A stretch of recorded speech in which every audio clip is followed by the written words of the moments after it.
fixing it. We were the ones who introduced them into the Atlantic through the pet trade. Okay? It's our fault. They came from the South Pacific by humans bringing them and then releasing them into the Atlantic. We have to solve this problem. It's time that we take responsibility for the things that we keep screwing up. And this is a huge problem that we have to fix. My name's Graham Maddox. I'm the owner of Triangle Diving and the president of Ocean Support Foundation. OSF was started August this year in an effort to support marine projects. The main big project that we were really focusing on, the reason why we started was because of the lionfish invasion in the Atlantic. We became painfully aware that there was the lionfish coming to Bermuda back in 2000, and then since 2000 to 2012 their numbers have exponentially grown. It's becoming a huge problem here.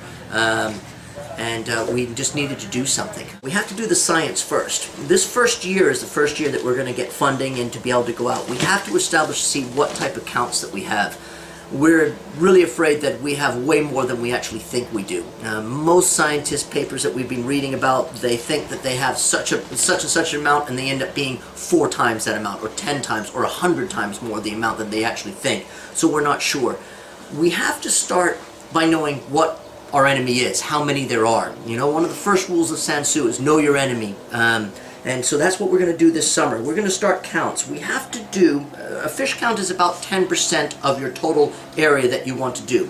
So at 200 feet, all the way around the island, is about 80 miles around our island. That's why Bermuda has a chance to defend itself against the lionfish. There are 1 or 2 other islands about the same size as Bermuda off South America that are doing a pretty good job of keeping them out, you know. And so we probably wouldn't even be attempting this if we were in the Bahamas or Florida, because we just don't have a chance. But because of the size of the island, we think we can defend an 80-mile rim. So we have to do 10% of that, which is about 8 miles. What we're going to do is randomly select areas around the island to make up 8 miles, and we'll do counts. We'll lay out a track of line, and we'll have a video camera at a 45-degree angle with extension tubes coming out that will then give an idea, maybe 15 meters across as you're looking at it through the viewfinder, and then we'll run on our scooters that length of distance. Then we can go back and analyze that film and say, okay, there's 1, 2 lionfish, 3 lionfish, 4 lionfish, and we can do counts that way to get a rough idea of how many there are at 200 feet. Once the science is done, then we have to develop ways of killing them. We know that they gather in hot spots, areas that are very suited to them. A reefy area, somewhere they can get their back up into a cliffside where there's a large amount of food source, and we're calling those lionfish hotspots. So the idea is, as we go all the way around at 80 miles, covering every single square inch at 200 feet, we'll be able to mark these areas what we're calling hotspots. Then we can go back and we can wipe those areas out. Now, we have no idea how many hotspots there are down there. There may be hundreds of thousands, there may be only thousands, there may be only hundreds.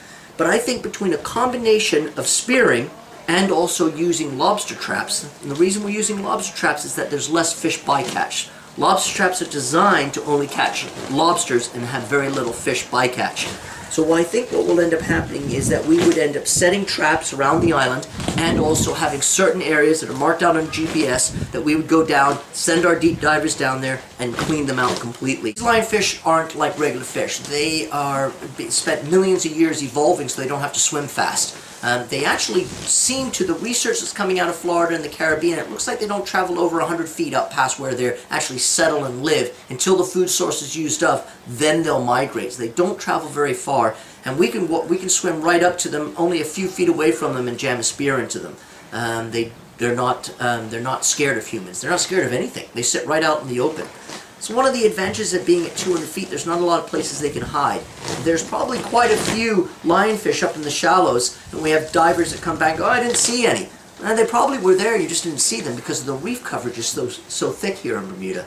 At 200 feet, there's not that many places they can hide, so they're just right out there in the open. Once you're down, you have to stay down. So how do you collect 100 fish? You know, and there are hundreds down there. We were using a little blue box that was just a flare box, and it had a screw-on lid, and we'd take the lid off and then take the fish and stick it in there, hold the lid down, and kind of pull the spear out. It was a little tricky. So we kind of came up with the idea of using this, which is a one-way return valve. It's got a very simple flapper in here. So as you spear the fish, you push it in there, you can pull the spear out, but the fish still stays in there. We're hoping to fit maybe, 20, 30 fish inside this. Now, we've caught the attention of a group down in Curacao who are making a product very similar to this, but made out of plastic, called the Zookeeper. They saw us on Facebook and on our website, and they contacted us and said, hey, look, could you test our product for us at these depths that you're diving to see if they work? And so we made a few modifications to theirs. We're putting a cap on it, so there is actually a lid on it. And they're sending them up from Curacao, and we should be able to work with those. But each diver will have 2 of these. So if we could get 30 to 40 lionfish in one of these containers, and 2 people, so you're close to 100 fish each diver could carry. So if each diver is carrying 2 of these, then what would happen is it would have a lift bag connected to it, and after it's full, then we would fire that to the surface. The boat would then come along, scoop it up, and then the fish are at the surface, and then we can go ahead and do our deco. We're using closed-circuit rebreathers. Closed-circuit rebreathers are great for deep diving. We can get into the physics of why, but it's a very complicated way to dive, but a very safe way to dive. And so we've been using these closed-circuit rebreathers because of the fact that of the depths and the time that we're down. Depth and time and PSI are your biggest enemies in diving. If you're on open circuit using regular tanks, you are very limited the amount of time that you have down there because the amount of air that you're breathing triples because you're at such deep depth. With a closed circuit rebreather, you're recycling that air. So you're not actually using any air. You're using a small amount of oxygen. So we're using closed circuit rebreathers. It makes it more expensive. You're buying closed circuit rebreathers for $12,000 a piece, and you're having 4 divers, so it's a great deal of an investment. Plus the stage tanks, it's a complicated way to dive, but we feel it's probably the safest and the best way to accomplish this. Our long-range goal is to become a maintenance program, almost like picking up the trash every day. Works in engineering here in Bermuda, go out every single day, and they pick part of the island, and they go, okay, we're going to do these parishes today, and we collect all the garbage on those days. And that's exactly what we're going to have to do. We know for the first part of the summer, we're going to work this area. The second part of the summer, we'll be coming up into this area. By the time fall comes, we'll be working our way around, and we'll work our way around on a continuous basis around the island, and we'll have a routine, and we'll get it down to where it's just a maintenance process.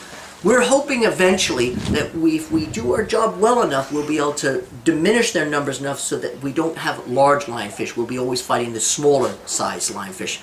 But again, we have no idea. This is all brand new to the Atlantic. There are very few groups of us like us that are beginning to do stuff like this, and any new adventure has to change and evolve as we go.